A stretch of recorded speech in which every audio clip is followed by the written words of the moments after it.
Hi. సంతోషం. మనమందరూ సంతోషంగా ఉన్నామా చెప్పండి? ఏ ఏజ్లో సంతోషం అనేది వస్తుందో చెప్పండి? మనం అంటే చదువుకున్న వయసుల్లో అయితే మంచి మంచి మార్కులు రావాలనుకొని ప్రాకులాడుతూనే ఉంటామన్నమాట కదా. అంటే ఒక 98 వచ్చేసింది అనుకోండి, ఒక 2 మార్క్స్ రాలేదని బాధ అనమాట.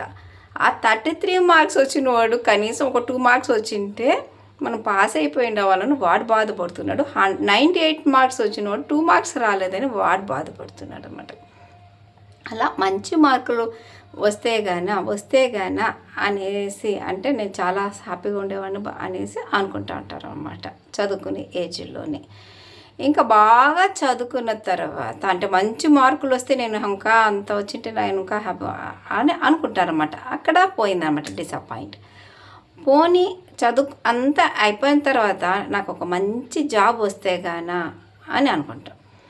సరే జాబ్ వచ్చినాక సంతోషపడతారా అని చూసి లేదనమాట. ఇంకా మంచి శాలరీ, నాకన్నా వాడికి ఇంకా అంత శాలరీ వస్తుంది, నాకన్నా వాడు జూనియరే కానీ వాడికి బాగా అంత ఇది వస్తుంది శాలరీ అని అప్పుడు సంతోషపడతారా అంటే అప్పుడు లేదనమాట కదా. అప్పుడు ఇంకా సరే మంచి జాబు శాలరీ ఏదో వచ్చిందనుకోండి, మళ్ళీ ఏమవుతుంది, ఇల్లు నాకే కానీ ఇల్లు కానీ ఉంటే అంటే మళ్ళా ఇల్లు పైకి పోయిందన్నమాట. సరే ఇల్లు కట్టినాడు అనుకోండి, అప్పుడైనా సంతోషపడతారా? లేదనమాట. అంటే ఈ అప్పులన్నీ తీరిపోతే హ్యాపీగా ఉండొచ్చు అని అనుకుంటారు. అలా అప్పులన్నీ కూడా అంటే లేని వాళ్ళంతా సంతోషంగానే ఉండరా?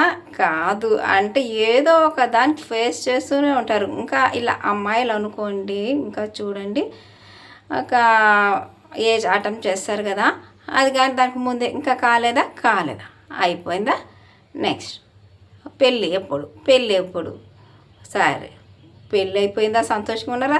లేదు. మళ్ళా పిల్లలు పుట్టలేదా? పోనీ పిల్లలు పుట్టిపోయినారు, వాళ్ళు సరిగ్గా పుట్టినారా లేదా, వేరే ఏదైనా హెల్త్ ఇష్యూస్లో ఉన్నారా, ఇంకా ఇట్లాడమనమాట చాలా. ఆ తర్వాత వాళ్ళు మంచిగా పెంచినారా లేదా, మళ్ళీ వాళ్ళకి పెళ్ళిళ్ళు, ఇలా రొటీన్ అనమాట. లైఫ్ అంతా పోతానే ఉంటుంది. ఏ ఏజ్లో కూడా పీస్ ఆఫ్ మైండ్ అనేది సెటిల్ చేసుకోవడం లేదనమాట. కాబట్టి ఆయా ఏజ్లో అంటే చదువుకునే టైంలోనే మార్కులు వచ్చిందంటే అక్కడ హ్యాపీగా ఆ మూమెంట్ని ఎంజాయ్ చేయండి. జాబ్ వచ్చిందా అక్కడ ఎంజాయ్ చేయండి.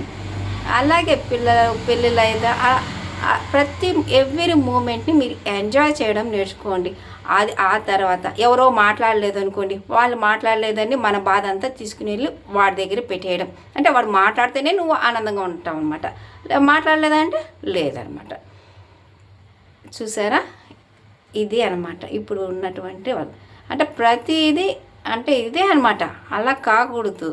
ప్రతిదీని మీరు ఎంజాయ్ చేసుకుంటూ వెళ్ళిపోవడమే. లాస్ట్ వరకు మనకి ఎప్పటికి కానీ అంటే మనకు మనశ్శాంతి అనేది ఆ సంతోషాన్ని అనేది మన బ్రెయిన్ సెట్లోనే పెట్టుకోవాలన్నమాట. అంతే, సరేనా? మన సంతోషం మనమే అనుభవించాలి, హ్యాపీ ఎంజాయ్ చేయాలి. ఎవరి కోసమో మన ఆనందాన్ని ఎత్తుకుని వాళ్ళ దగ్గర పెట్టేసి వాళ్ళు ఇవ్వలేదనేసి మనం బాధపడకూడదు. మన సంతోషాన్ని అంతా కూడా మనమే హ్యాపీగా ఎంజాయ్ చేయాలి. ఓకే.